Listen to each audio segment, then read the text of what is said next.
Hello, my name is Mike Hranica. I sang for a band called the Devil Wears Prada. Today I'm going to be discussing my second publication, a short story called Home for Grave, which is based off of a song featured within our newest full-length 818. And yeah, I'm going to do a little bit of reading and answer some questions based on this short story I wrote, so check it out.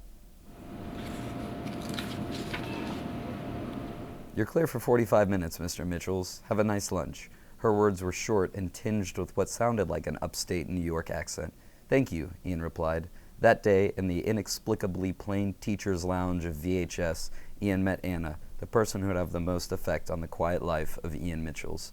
You have to hit it kind of hard, she told him, as he continually and frustratingly pressed the bottled water button on the vending machine. Thank you, this particular man's most repeated two words. The vending machine thumped as a bottle of water came tumbling through. After grabbing the cold, wet polyethylene container, Ian, for the very first time, laid eyes on Anna, his most beloved Anna. Her eyes were welcoming pools of crystal blue. Her golden hair fell just above her shoulders. She smiled and revealed what couldn't be a more perfect countenance, even though her left front tooth was a tiny, tiny bit crooked. For the first few weeks of Ian's time at Valparaiso High School, Anna was kind enough to guide the vulnerable man through nervousness and anxiety. This is only my third year. I know what it's like to be new, she had told him on that warm August day. It didn't take long for coffees to be sipped, drinks to be had, dinners to be shared, and tranquil kisses to be exchanged. It was love, or at least it seemed to be. The book is sectioned off to youth, love, and death. I think there's something very warm and welcoming about the love part. I think that within my writing, I'm not. I'm always very intentional not to become too welcoming, especially with everything I do with Prada. So when I have the chance to explore a little bit of that, it's very invigorating for me, and I get very excited about it. It's up to the reader to decide, but I think a lot of that was reflected and kind of illuminated within the love section of the book, or at least I meant it to be. So I like to be able to explore that type of thing. So I guess that was just like my immediate reaction as far as what I should read. I think Ian is a stereotype. A big, I guess I would call it like a guideline as far as trying to come up with this story was that I wanted there to be color and life and energy within all of the characters, but at the same time I didn't want to expand this song into something long-winded. I wanted it lengthwise to be able to be read within this time, to be drawn in within this amount of time, and to be able to, I don't know, accept the people within the book. With Ian, it is just in order to follow those rules. I think he had to be a stereotype. Like when I talk to, I become very vocal when I write, especially stuff like this, because it's I'm so, and it's so elementary. No one, like, I feel like writing Prada lyrics is like it's all I've done for 8 years. But with this stuff, I feel so much more vulnerable. So as I go about the I don't know, the process of making these stories, I always talk about it.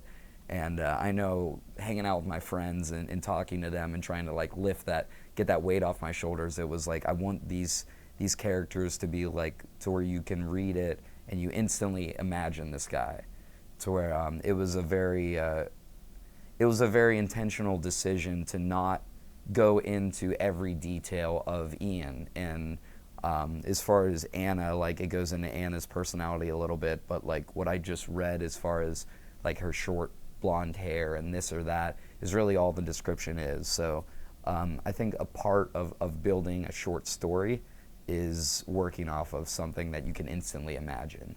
And it sounds a little, I don't know, not cold or sterile, but to call Ian a stereotype, but he is meant to be a very general character.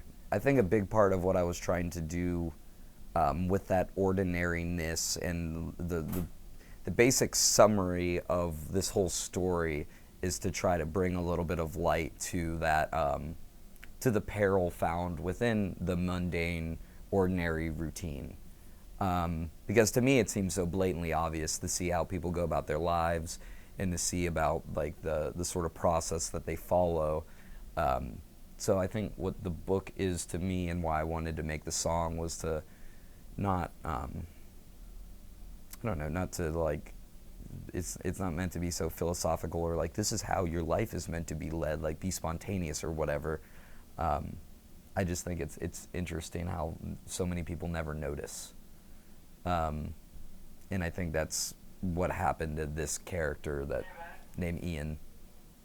He just like something happens and this has to be in the song. Like this is the verse, this is the way like the vocal style should happen, and then I'll write a line and you know contribute more to whatever story the song is trying to describe. That's how Home for Grave came about, and it just seemed like the most blatant forward sort of analysis or like I guess allegory as to what is happening with the character within this sort of narrative-based song or this story. Yeah, I think Home for Grave is just has this these connotations of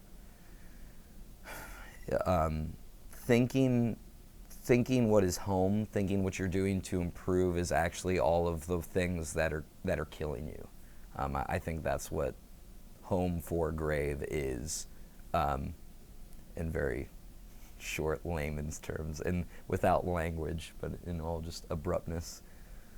It's not a novel, it's not long.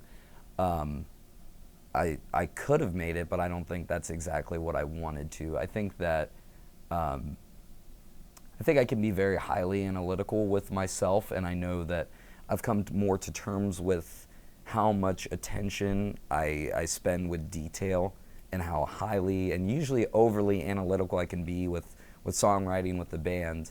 And a lot of that came to the surface with 1.5 Hearts, the story I put out earlier, or not story, but just this non-fictional book based on everything I did on Dead Throne, our last full length.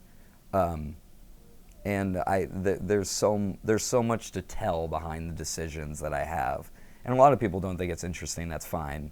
But I love the challenge of it, and it's terribly selfish, but I like to write, and I like to spend time answering why this happens or why I think this way. And that became more familiar with coming up with 1.5 Hearts, and I enjoyed it was hard, it was difficult, but I wanted to do something like that again. I wanted to lend more description to something, and being able to do it off of the Devil Wears Prada content is just, I don't know, it's very natural. I enjoy it. I really like writing fiction. However, I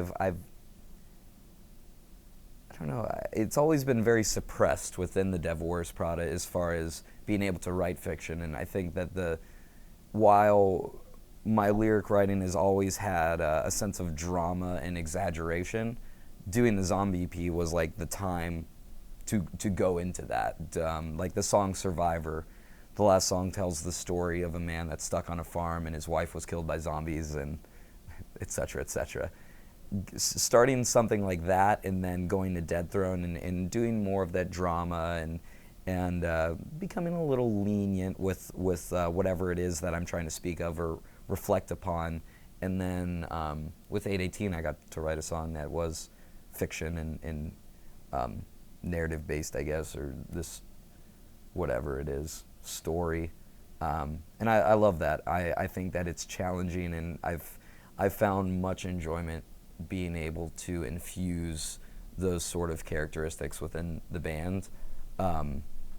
Because usually the songs are very nonfiction, just, I don't know, saturated with metaphor. And then this, and being able to write more on something that I'm continually trying to do, fiction is my realm, I think. I think with Home for Grave specifically, it's just, again, bringing light to the tragedy of routine, or how tragic and perilous it can be as far as people just doing what they're told, which is another very predominant line that works through the song. I think that's what I was trying to shine upon with if you would call it this installation. That makes it sound so much better than what it is. But yeah, I think that's the sort of moral conviction I was trying to convey to some extent. Yeah. I don't know. It seems that I have a tendency to tell people how to live their lives, but I actually never mean to. And now here I go again, writing something being like, you need to think about how you live your life. I didn't really mean it to be that way, but it just keeps happening that way. Thank you for watching and listening to me rant for a while. If you're interested in picking up Home for Grave, it's available online at Hranica.com. And it's also out on tour with us while we're on the 818 tour. And if you like heavy music, you should come watch our band. And then maybe if you want to read the book, you can buy it at merch. Or not. Whatever it is. But thank you for watching.